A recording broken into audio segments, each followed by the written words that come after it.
Hello, happy new week. It's technically Sunday because I didn't leave the flat at all yesterday. The weather was diabolical. Crystal and Amelia went out to do a mum and baby meet-up as permitted by current regulations, and I just stayed at home and did nothing. Not very constructive, but it's not terrible either at this time of year. So I've come out for a walk today with Amelia before lunch because the weather's going to do the same thing this afternoon. But this morning it's quite pleasant, and it's the last day of the month, and I thought I'd get my steps up. Welcome to another episode of Toby Stupid Vlog. And everyone's feeling a bit run down. Amelia's got a cold, and I'm definitely getting a cold. So, you've got to make the most of opportunities to feel good when they arise. But in more positive news, my mum's had her first COVID jab, and Crystal's grandma has had her first COVID jab, and Crystal's dad is due to have his on Tuesday, and so the parental generation is getting their inoculations, and I look forward to the day that I get mine. Now, I don't know if you have Apple TV, and this is not an endorsement by any stretch of the imagination. I'm certainly not being paid to say this, but you may have seen that there is a programme on there called Ted Lasso, which is about an American football coach who comes over to coach a fictional Premiership football team called AFC Richmond. It's filmed in Richmond, obviously. The football scenes are filmed in various grounds. I think they play a bit in Selhurst Park, there's some up in Acton, but most of the rest of it is filmed in around Richmond Green, actually. Now, it's an excellent TV series. I encourage you to watch it by whatever means you have. I think I should also mention that if you install the most recent version of Mac OS on your Mac, I think you can get a free year of Apple TV if it's a recent Mac, certainly. So that's probably worth doing because it's free. Have a watch. But anyway, the reason I mention this is A, it's a brilliant series, you should watch it. It's just a personal recommendation. But B, we just saw Nate from the TV show, which will mean nothing to you if you didn't see it, but the actor Nick Mohammed going for a run around here with his AFC Richmond hoodie on, which has totally made my day. So there we go. Afternoon, happy Monday. I've actually been doing some real, work today, things that pay the bills and stuff. Very exciting. Anyway, we've come for a walk because Amelia's got a bit of a runny nose. She's had it for a few days, and this is the problem with nurseries. Babies give each other colds. It's also the advantage of nurseries because it builds up their immune system. But it also means we get colds too, so that's brilliant. So another COVID test on the way, no doubt. Nonetheless, we've been for a walk this afternoon around the two bridges, over Kew Bridge, through Chiswick and back over Chiswick Bridge, which is a walk we did a lot in lockdown 1 and 2, or lockdown 1 certainly. And I don't know whether I'm becoming more tolerant or people are finally, after a year, beginning to get it, but I would describe people we passed on the road as helpful, courteous, genuinely getting out of each other's way. It's been very refreshing. Now, as I said, that could be my perception as much as the reality, and it could also be to do with the fact there's a lot less people because it's a bit chillier and so people aren't forced together. But it has been very nice, and I thought I should put out a positive energy into the world. And if you want another positive energy, as of last night, which was the 31st of January, in the United Kingdom, more than 9 million people have had their first injection, which is fantastically good. And 3 weeks after they have that injection, they will have some level of immunity. They obviously need the second one to get longer term immunity, but it's still a massive step forward and fills me with some level of hope. Good afternoon, it's Tuesday. I have Amelia's cold, which is brilliant. If ever you needed evidence of how easily coronavirus spreads, then just look at the original coronavirus, the common cold. It's just because people sneeze and cough. It's as simple as that. But I'm going for a walk outdoors, away from humans. It's also ridiculously unseasonally warm today. It's like 14 degrees. We get like one day like this a week at the moment. It's sort of a spring tease. And if you don't get out, then you really regret it, because the following day it's torrential rain, which is what we got tomorrow. And then a couple of days later it's snow, which is what we got on the weekend. So there we go. British weather. Why on earth would you live in this country, really? I mean, I guess you'd live here if you like seasons, because we've got loads of them. Maybe a dozen. But obviously not if you want, like, you know, a place that's pleasant and warm and well run. And this is not the country for you.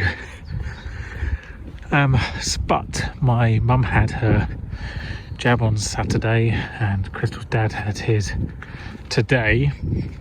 Things are moving forward slowly. It's only one jab out of two. I have to keep reminding everyone, 9 million people, but less than 500,000 have had their second. So it's a good step, but it's not by any stretch anywhere close to the end of this. But there is an end, and we've started talking about holidays again. And I tell you what, that first day that I get to step out of this country, even if I only get to Ireland before Christmas, that will feel just so good. My real fear is that I just won't come back. And that sounds slightly ridiculous, but the resentment I have for the leadership of this country now is so extreme, and my constant sadness and disappointment at their incompetence is so exhausting that all of the practical problems with living in another country seem to pale into insignificance. So I'll probably come back, but it's a very real chance that I won't. Also, you know how I go on about Treat Yourself Day every October the 13th? And you know, it's the one day of the year you just get to do things for yourself, no questions asked, don't rationalise it, just do it. Well, you know what? When this is over, and by over I mean everyone who wants to be vaccinated has their 2 doses, and restrictions are almost entirely lifted, I strongly suggest you treat yourself. And if travelling is something that you like doing, take the holiday that you've been putting off taking for years. Take the big holiday, and at the very least take a much longer holiday than you would otherwise. Just give yourself a break from your own life. And not only will you do yourself a world of good, you know what they say, holidays are the only thing you can buy that make you richer. But also you'll be doing the travel industry an enormous favour, and it is suffering no end at the moment. Look at this. All along here the camellias are starting to come out. Fantastic. Very happy. Obviously snowdrops have been out for a few weeks now. I saw some crocuses this morning, not in queue though, in a neighbour's garden. So that's exciting, and I know the daffodils started coming out last week as well. So spring is on the way. Before spring though, there will inevitably be another very cold bit, because there always is, and it's just how it is. Today has been quite productive by my standards, which is good, because the last month has not been massively productive, but I have done first draft of one podcast, started the second draft of another, started reading my board papers, started chasing people about other potential work, more podcasts, other things. So despite being ill, I am reasonably well motivated. I'll have to see what tomorrow brings, but you know, once you get a bit of momentum, it actually makes things a bit easier. I really hope that this gets to open again, because I wanted to see this exhibition and I haven't been able to yet, because it opened on the 3rd of October, which you might remember was when just before second lockdown, and then it closed again for second lockdown and over Christmas and third lockdown. So it's only been open, I think, for about 4 weeks of its 3 months, which is disappointing, but hopefully I'll get to see it soon. So if you know me, you will know that I don't drink a lot of hot drinks. I have a cup of tea occasionally. I tend to drink only what I describe as non-builder's tea. Nothing wrong with the PG tips, it's just not really my cup of tea. So, you know, me drinking a cup of tea is usually somewhat of an event. I do have a lot of tea in the house because I like tea. I like tea in the same way as I like, you know, a Knickerbocker Glory ice cream. Like, it's fantastic, it's great, and I couldn't even fathom having one more than once a week. It just blows my mind. But tea aside, because, you know, it's very English tradition, the thing I don't understand is the Americanization of coffee in this country, or more broadly in Europe, I would suggest, as well as North America. This idea that at every given opportunity, let's go and get a coffee.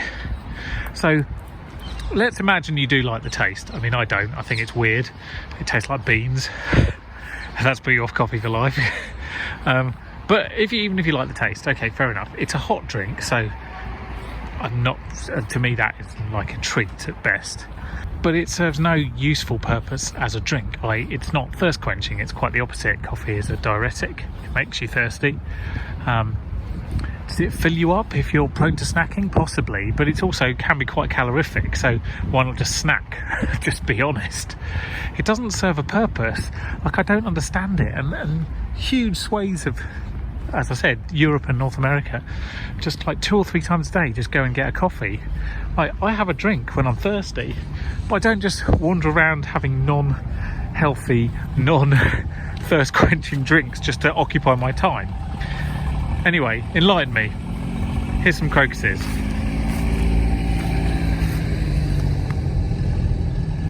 Right, last thought of the day, I promise. A question I would like answered, but I've not had anyone to ask who's qualified, is, can you have simultaneously 2 different coronavirus infections? And while you think about that, I don't mean exclusively COVID, I mean any coronavirus infection, because as I understand it, they attack the body the same way.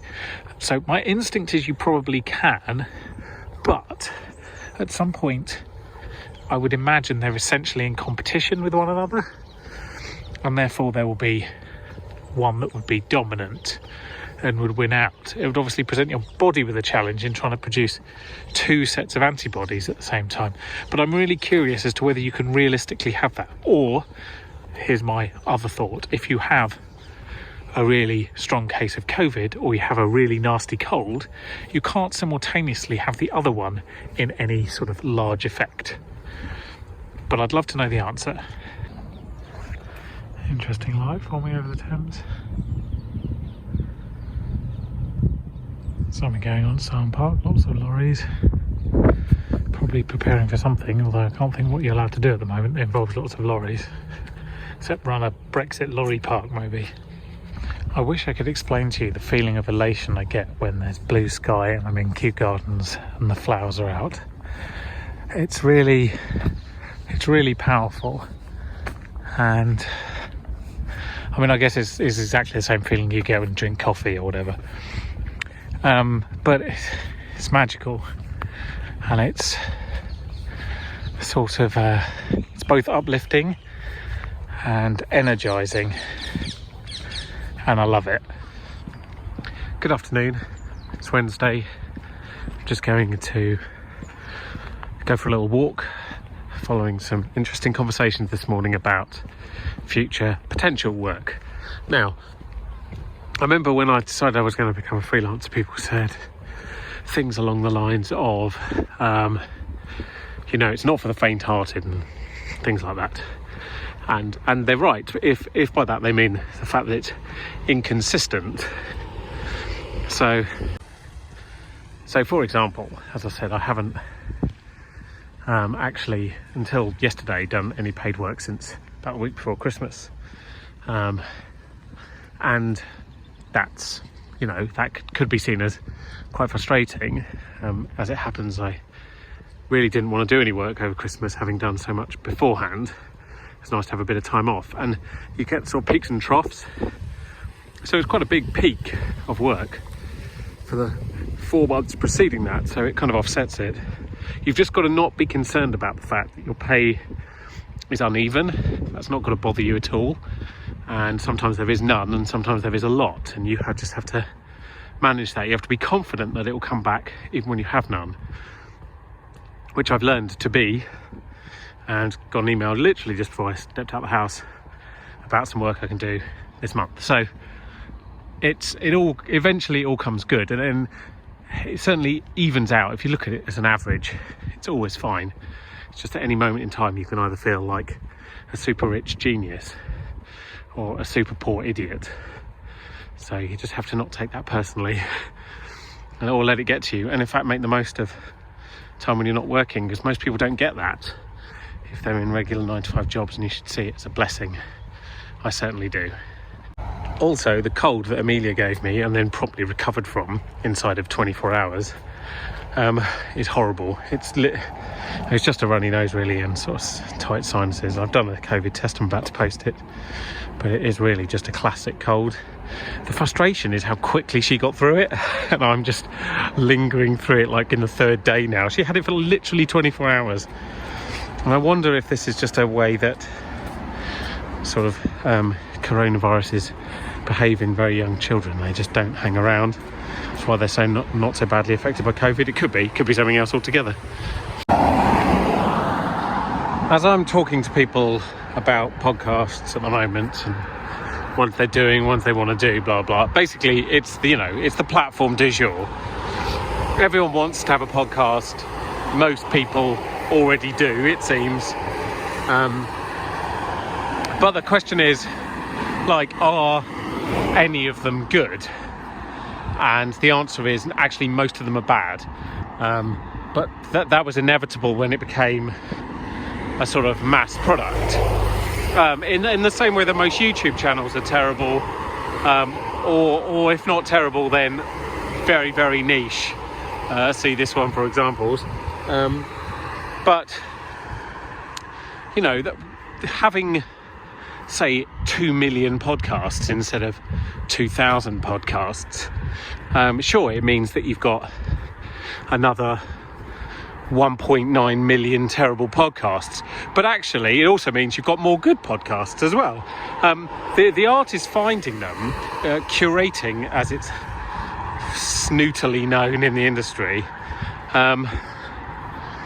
I don't believe anyone does a very good job of curating podcasts, and I don't have an answer as to how you could do that. It's just the volume is so massive, and understanding what people's tastes are is tricky, and it's very easy to find sort of mass appeal ones that are good. It's very, very hard to find less mass appeal ones that are excellent, but they're the ones you really want, because a lot of the ones that are good, you'll listen to 6 episodes and you'll give up. I mean, what's the point of that? Like, you're better off finding something that you're going to stick with long term, and it's a tricky business, and you have to go on recommendations, and you have to find people that understand your tastes. So I guess there should be some sort of more review sites or something of that order, and then you can get to learn the reviewers. But anyway, I digress. My point really is that 20 years ago, everyone decided they needed a blog, because blogs were now the cool thing, and most of those died a death because a blog is just a journal, and most people can't keep a journal, so they can't keep a blog either. And also, most people aren't writers, so there's lots of terribly written blogs. So we're at peak podcast, I would argue, at the moment. And at the end of it, a lot of them will disappear. And obviously when lockdowns end and people go back to their regular jobs, a lot of them will end organically, but a lot of them will end because they're shit and no one listens. And then we'll get back to like a core nub of really good ones, and people will cry the death of podcasting and blah blah blah. It's all meaningless. Like, it won't be dead. It will have gone back to being a high quality medium. Like, all the ones there will be ones that have got, you know, good broadcasters and natural presenters and interesting topics. But like with all art, and podcasting is an art, if you want to find ones that you'll enjoy, you have to find topics you're interested in and people you can relate to. Simple as that. Quite an impressive sunset happening right now. It's probably only going to get better as well. This is the thing, you take a photo of a sunset and then you look out the window 5 minutes later and you're like, actually no, it's better now. But I haven't seen a nice sunset in a while, so it's very reassuring. I was just going to mention that it is effectively now 3 months since lockdown 2 began, which really has been continuous into lockdown 3 and now 3.5. So 3 months, it's a long time over winter especially. I think everyone's a bit tired. That's not to say I don't think it's still hugely necessary, and in fact I think we need at least 1 more month. I think that's currently the plan, to be honest. There's no unlock until beginning of March, and I'm hopeful that things will look a bit better by then. Certainly be a lot more people who've had at least 1 dose of the vaccine, so that's significant. Yep, still happening. And it's still going. As I said, it just gets better and better. Good morning. I'm feeling a lot better today. Yesterday, my sense of taste and smell disappeared, which is technically one of the primary symptoms of COVID. I've had a test, I'm waiting for the result. But it didn't disappear altogether. It disappeared in the way that it does sometimes if you're very, very full of mucus with a cold. So you can taste sort of elements. You can taste saltiness and sweetness. You can taste sharpness, bitterness, spiciness, but you can't taste detailed flavours. Anyway, the point I was getting to is it's back today, and it's wonderful. I really miss it. And especially when you've gone and bought yourself some like really good dark chocolate, which you're keeping in your pocket because it's really good for a cough. So my almost certainly regular cold went sort of through all the usual stages.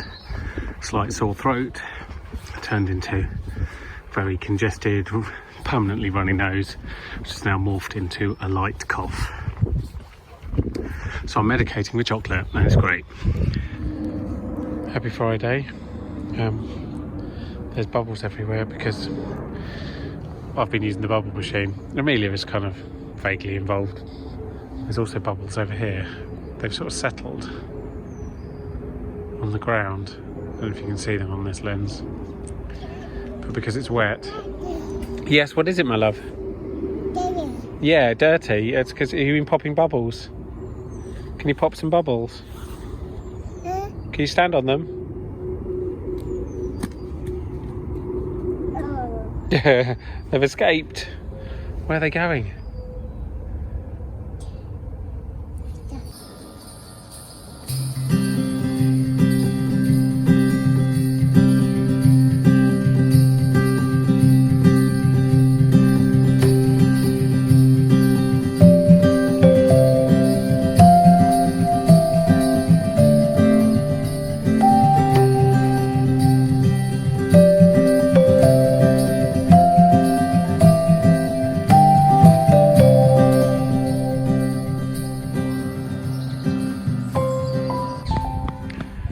So Amelia is currently scoffing blueberries.